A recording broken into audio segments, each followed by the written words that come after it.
Hello, just a little bit of introductions. We actually had the Live Matters back in March. We threw an entire conference in Hong Kong. How many of you have been to Hong Kong? Okay, a lot of you guys. The entire Great Entertainment Group people, mainly. I love this. Okay, if you've been to Hong Kong, that's great. And if you haven't seen any of the stuff that these guys have been put together, but you should really pay attention. So without further ado, I will let the panelists introduce themselves.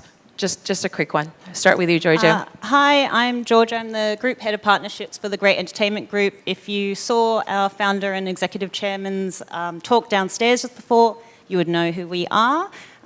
We are the owner-operator of the Hong Kong Observation Wheel and the AIA Vitality Park, and we're also the producer of the AIA Carnival.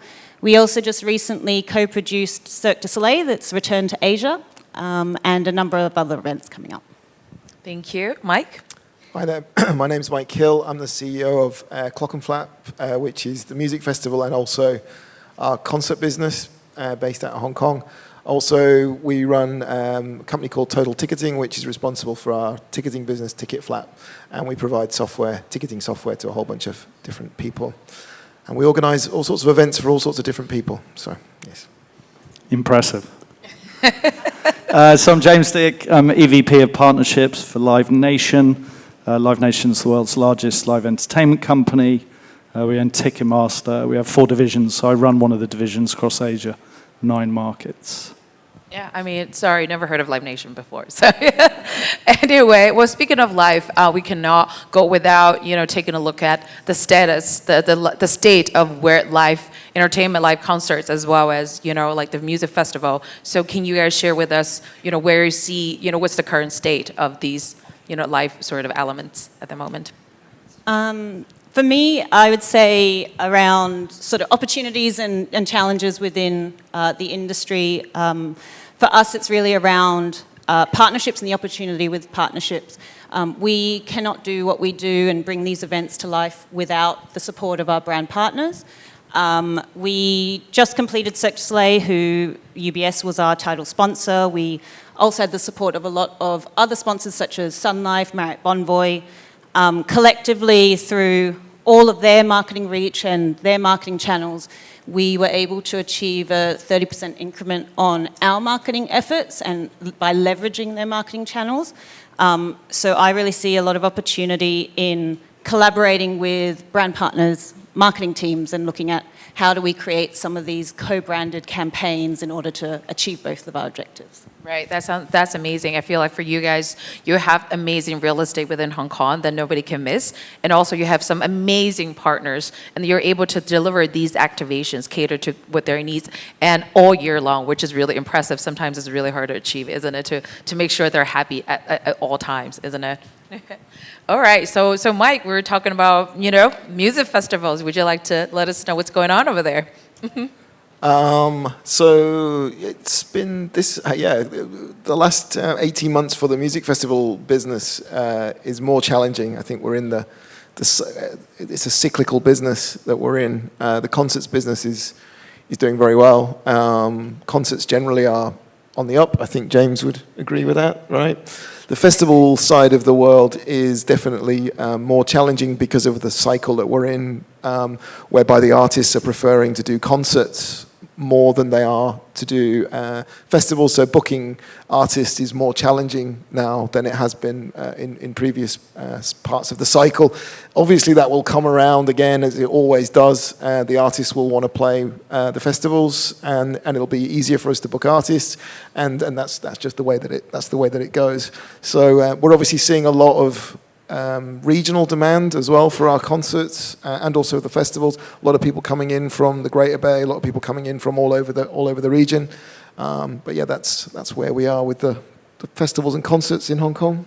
I mean, I can really tell because look at the lineup at this year's Clockenflap. It's hardly, you can tell people that you are, we're at the low of the cycle because, you're still able to bring such amazing artists, in the region as well. And for those of you who missed Michael Denmark's talk just now downstairs about the Greater Bay Area, it's actually basically it's a southern region of China, consists of Hong Kong, Macau, as well as 9 different cities in southern China. The government's aim is to put all the sort of regional cities together for the common economic growth, which has a huge impact on the fan base and the audiences, coming to, Hong Kong to watch all these shows and participating in these great, music festivals, as well as, live entertainment like Cirque du Soleil that you guys are having at the GEG. So yeah, James, obviously you guys had a pretty big year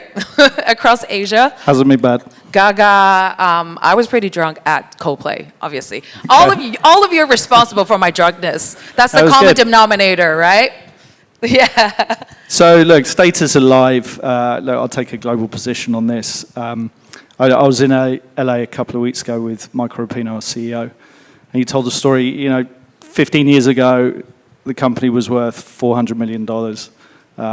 He spent 3 months on the road trying to raise 40 million, 10%, 40 million with institutional investors. And no one was interested, right? Low margin business, this isn't going anywhere. So look, fast forward 15 years, we're now $40 billion. We've had record year after record year after record year. As Mike says, there are certain elements of our business that are struggling, but in terms of top line growth, it's phenomenal.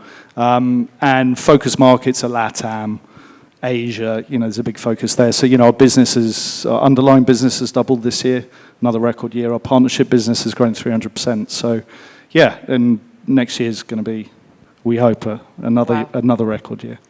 That's why James wears a black shirt, because we call him the Darth Vader of laugh, because they're just doing bloody well. So anyway, in terms of, I think as we mentioned that in terms of the Greater Bay Area, Hong Kong, sort of with Shenzhen, if you haven't been to China, they're all the southern regions that, these places in China just looks like the futuristic cities. And, it has a unique sort of, for you guys, understanding the market is so important, right? How do you actually, come up with content that caters to, the existing sort of audience who are from Hong Kong, as well as extend to the taste of, the greater sort of Bay Area or mainland China? Great Entertainment Group is in a really fortunate position that we're both a year-round venue in the Hong Kong Observation Wheel, and we operate and produce brand-supported events such as the AIA Carnival.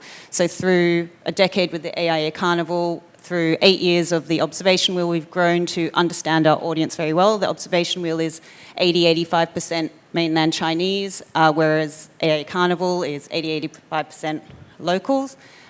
So we have grown to understand this audience, we've grown to understand the market, we've grown to understand what their needs are and what they respond to.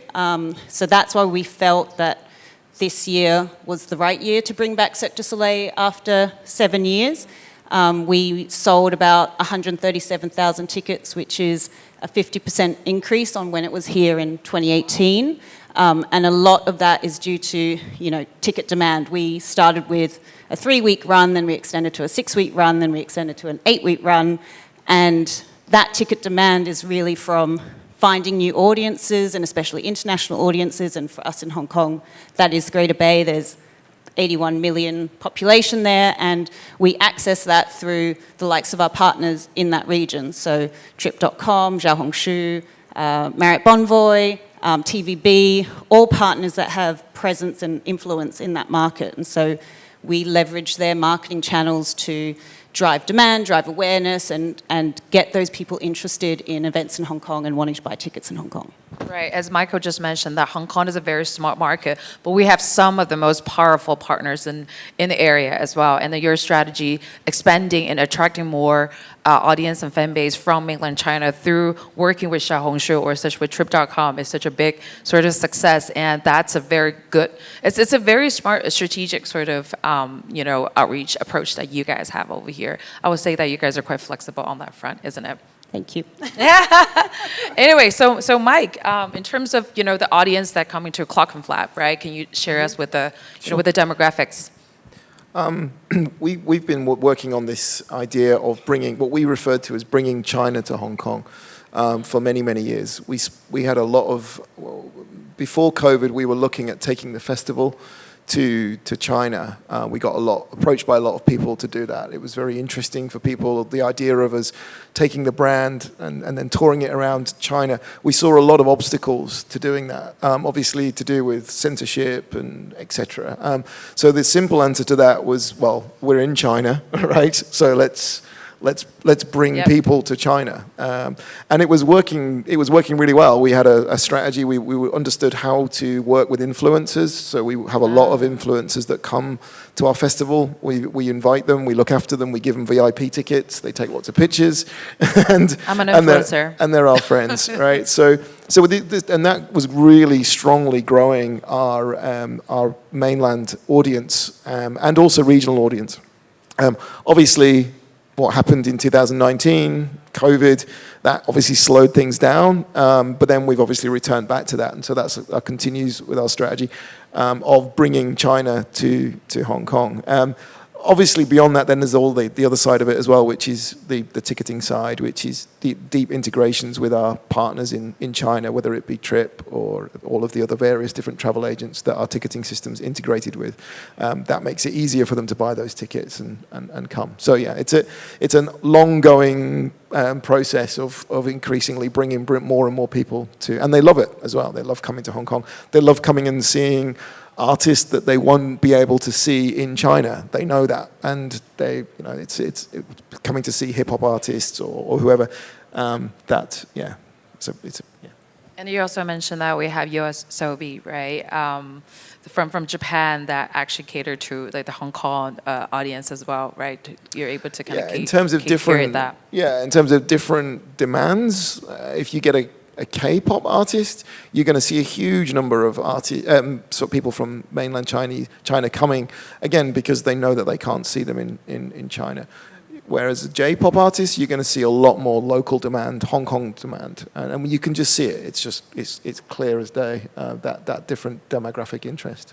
Right. I think for a lot of the people out here, maybe they don't know kind of the divide, given the special sort of unique situation that's within kind of China and the relationship between mainland China, Hong Kong, as well as Macau, right? The power of Hong Kong and Macau to be able to bring in all these sort of international acts, such as K-pop, into the region is very relevant. And I know that Blackpink is coming. I mean, they're coming here, but they're also coming to, Hong Kong next year. So are you seeing a large number of not only mainland Chinese fan base, also from Hong Kong, huge demand, or is it 50-50 or majority from mainland China, the fan base? So look, one of the trends that we've seen over the last few years is that if you look at Gaga, I mean I'll touch on K-pop in a minute, but if you look at Gaga came to Singapore, she played Japan, right? Coldplay, Hong Kong, right? 4 shows, sold out, and in the UK, globally, they're calling it the Summer of Oasis, right? This huge cultural event. I think 25% of the UK try to get Oasis tickets. Playing two markets only, so Japan and Korea. So we see this trend where some of the top artists are going to come in and play just select shows, or select markets, I should say. That obviously creates a huge travel demand and tourism demand for that. And we've looked at ticketing data, and for a lot of shows, about 60% or 50% is overseas. And then when you come to K-pop, K-pop touring in China is banned. So again, it's huge demand. So K-pop's massive across the region, but particularly in Hong Kong. We'll probably do 2 or 3 shows in a Hong Kong market where we might just do 1 show in another market. So yeah, I mean that's a big trend, and that's something that we can work on. Absolutely. I think we were talking about in our briefing session, we were talking about integrating with these OTAs, right? Online traveling agencies, and how innovative they are, kind of transformative to the live sort of entertainment, sort of live concert and festival regions. And Mike, you are working with them on a ticketing front of Expect, right? Can you let us know, tell us more about that? I think the best example of this is one of our clients is a company called Melco, who are based out of Macau. They have the two casinos there, City of Dreams and Studio City. They have a very, very successful permanent theatre there called the House of Dancing Water. They have been doing this for many years, very, very successfully. They have over 400 OTAs directly integrated into their system. So 70 to 80% of the tickets that they sell for this show, where they're selling millions of tickets, are coming from those OTAs. So they figured this out a long time ago, and I think it's probably one of the reasons why the House of Dancing Water is so successful. Apart from just being a very cool, amazing show, it's still probably because of that travel agent network.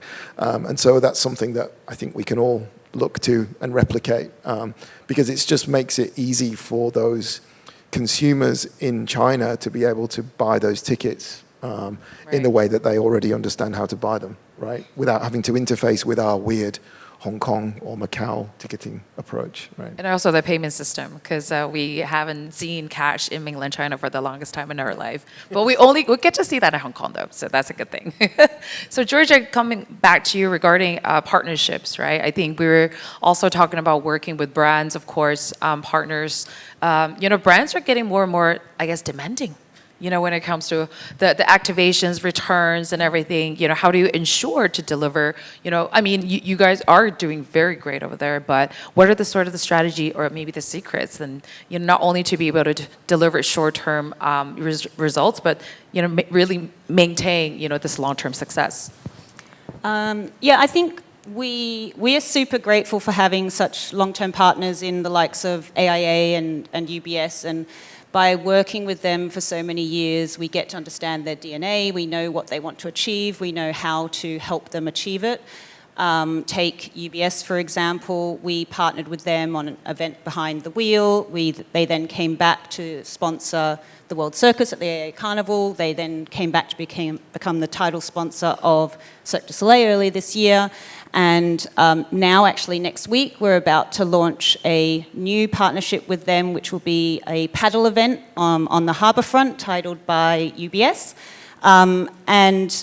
UBS is one that they have a lot of internal and external stakeholders that they have to engage throughout the year. And we work with them on how do we do this through live entertainment. We collaborate together on the best activation plans, the best marketing plans that help them achieve their specific objectives. We have a dedicated execution team to make sure that we deliver to those expectations and count up all the numbers, report it the way that they want it to be reported. We make sure that we also surprise and delight them. So as the partnership goes on, as the event unfolds, we find ways to amplify the partnership, give them more of that brand value. It's a big job and it's a lot of work in order to deliver to this scale and do it properly. But it does make their life easier, and it does mean that they know every time they come back, they're in a safe set of hands. Right. I've been in partnership for probably longest time of my life. I understand, their how to handle their demands to be able to kind of fulfill. Like sometimes you just have to do everything that they say or report the way that they understand, right? Rather than the way that you kind of keep in track internally. So it's really hard work. And I think it's our responsibility to also help guide them on how do you activate an event of this scale. Because True. sometimes how they think to market or they think to activate isn't quite the way that it works on the ground. Right. And that's our responsibility to help them come up with these ideas and achieve their results, but do it in a way that resonates with the audience.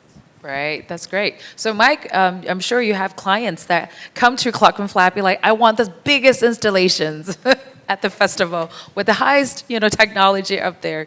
Do you have any stories around that? No. Yes, you do. Even in terms of technology, in terms of brand activation, technology doesn't really play a huge role, if I'm brutally honest, in their brand activations. Brand activations is all about making sure that we can find a way for them to provide a connection with our audience in the most authentic way we possibly can. In other words, so that the audience, our audience, wants to be part of that particular activation, and looking for ways for helping the brands to be able to understand that and do that in an authentic way. That's the biggest challenge for us, right? Because often the brands don't really truly understand what is a music festival, or what is that, what our audience is all about. So that's our job, to help them to understand that. And I know that we're all doing that. That's what we're all busy trying to do. And I wish I could say that this is a technology story, but it's not a technology story. It's real basic, right? Like, do things that are fun and interesting that our audience will engage with, right? And once we get over that hump, then we can start having interesting conversations about how we're going to use the latest whiz-bang technology, right? Right. I mean, technology sounds sexy, but in reality, you know your festival, you know your audience, and you know what the client's demands from brands and partners. It's just got to be fun. Right? Yeah, it just have to it's be fun. fun. We're having fun, right? It doesn't have to be AR, VR, all that No. spiel, no? I saw Reading Festival, I was there recently, which was a scary experience because I was surrounded by 90,000 17-year-olds. And the activations that did the best were the ones that had a DJ surrounded by containers, and they were just completely going off. So it's really that simple. Yeah, like fun or be fan-centric. So everything that we do is fan-centric, right? And that can be as a festival, it could be at a concert. You know, we get loads of crazy requests. Like what kind of requests? I'm not going to name and shame now, but yeah, we get loads of crazy requests. So like, it's like, you know, artists are fan-centric. Like Coldplay, they truly and utterly only care about their fans, right? So if you're a brand, or you want to engage with an event like that, and I'll bring it back to the travel. You know, we saw huge data that we're selling a lot of overseas tickets, right? But as soon as you announce, I mean, hands up who's ever tried to book a show and hotel prices, they 3x, right? Yeah. Which is never great for a true fan benefit. So, we're working with OTAs, and we looked at that and said, well, look, you can bring benefits to the artist, to the fan, and how do we do that? So, they're packaging tickets with not just hotels, but also, when you arrive in Changi, how do you get from Changi to your hotel? How do you get to the event? How do you get back from the event? Those are some of the problems. The fan journey, we like to call it. That if you can address that and make it fun, you're going to be in these cultural moments that matter most. Your brand will be the most relevant, at that point in time. Right, that makes total sense. And for you guys, maybe not necessarily fans, but your clients, maybe high net worth individuals, maybe their expectation is a little different than the general sort of fan base, right? Yeah, I won't talk about music. These guys know way more than I do about fans and concerts. For us, it's really about guest experience and how do we enhance that guest experience. And we have a joke internally that we're the ones that we'll lay carpet on the ground of the concrete, right. So you're not looking like you're walking into a car park. You look like you're in a proper venue, and we will spend the money and take the time to do those final touches, and we'll walk around making sure no light bulbs are blown, and every touch point is perfect. And we've had partners come through our venues before and be surprised at, it's a temporary venue, you've just built this in the last few days, but it looks polished. We have chandeliers, we have carpets, Yeah, I was in that hospitality lounge thanks to you, the GG group for Kuza, which is amazing. It's just really, I think yes, we're not only talking about fans, but any audience and who are engaging in this space, right? I think especially particularly for UBS, they're high net worth individuals. They want the hospitality. They always want to make sure they come back to have UBS as their clients eventually, right, through these engagements. Yeah, and exactly that. UBS will have different objectives. At one point it will be they need to drive hospitality. The next they need to do a big, huge branding play, or maybe it's a PR stunt. And so we have to adapt to that, but making sure that we're completely polished in all the areas they know, no matter whether we're going to do a hospitality event or, they need to put a big logo up, it'll be done right. Right, I love it. Speaking of venue, we also, talked about the importance of infrastructure in a venue, right? So James, you guys run, stadiums, and what's the news there? Yeah, I mean, look, wrapping this up. So we started at, the state of the industry, the state of live, right? Where's it going? We talked about tech. For me, tech is venues. So our biggest challenge, more artists want to play Asia than ever before, right? So people keep on asking me, look, what's the trend of the business? It could go like this. Part of the headwinds that we find is just in venue availability, right? So it's not even, Beyonce might want to come play, but if we don't have the right venue that is available at the right time, she ain't coming. So for us, venue is front and center of everything. So we're spending billions in developing venues all around the world. Not fast enough. Yeah, but that's the problem, right? These things take a lot of time, and we did this. I wasn't across it, but we've started to look at pop-ups. So we did something in Germany. Our local promoters there, they really put it out there. It was a big number, and they said, "Look, we're going to do an Adele residency." Adele residency. Yeah. It was crazy. So I can't remember. I think it was 15, 20. Yeah, it was crazy. I mean, the investment was out there. We took a car park. And then, in a few months, we turned it into a stadium, and it was incredible. We did like 15, 20 sold-out shows. I mean, it was phenomenal, and the economic return was there. The artists thought it was fantastic.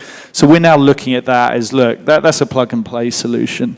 So, if we get more venues, then we can tour more artists. That helps touring, helps festivals.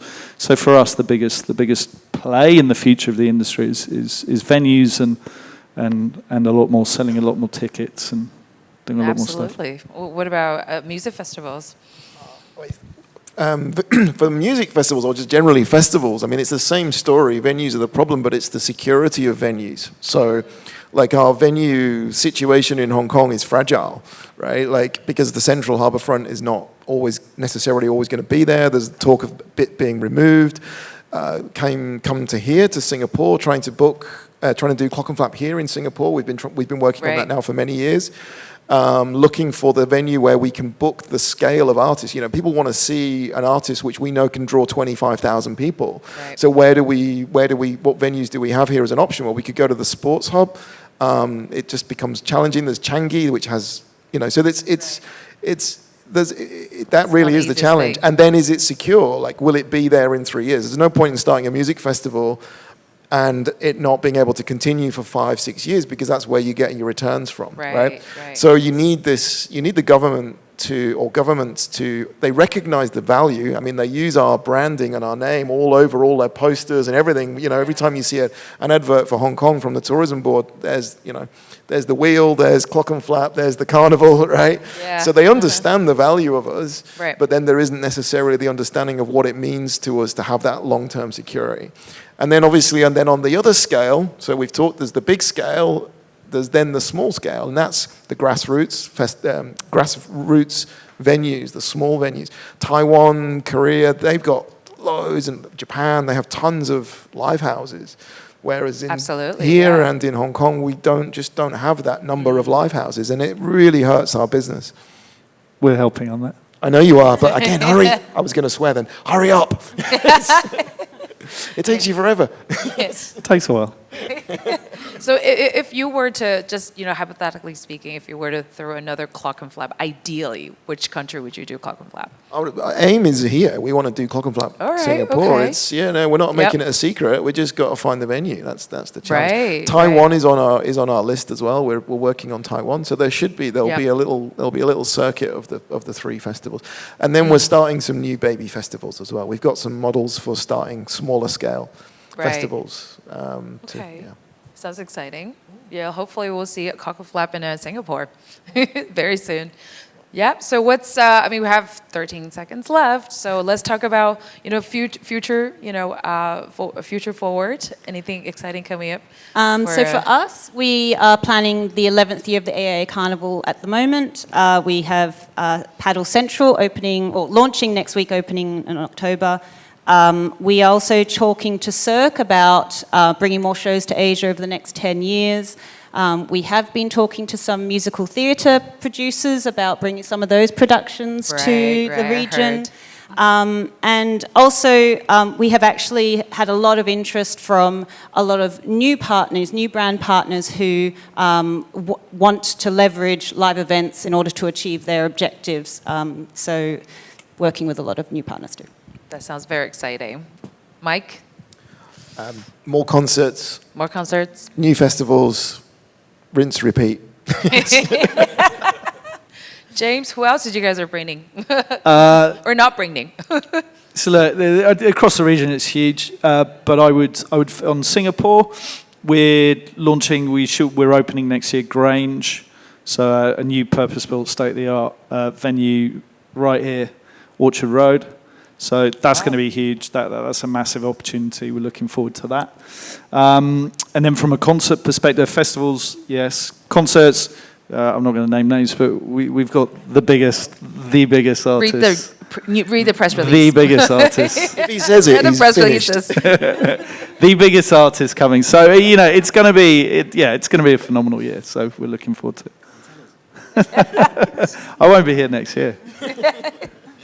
Okay, great. I mean, we're just on time, and thank you so much for discussing, the live entertainment, music festival, and headlining concerts, and round of applause for these speakers. Thank you.